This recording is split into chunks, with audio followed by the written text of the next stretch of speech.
సిద్ధమే చెప్పండి.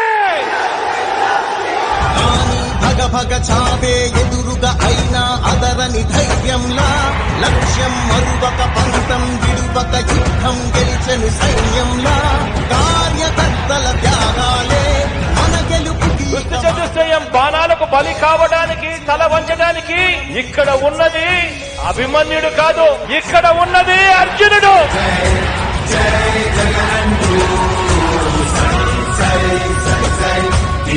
ఆ అర్జునుడికి తోడు కృష్ణుడి రూపంలో ఉన్న ఇంతమంది కొండలు.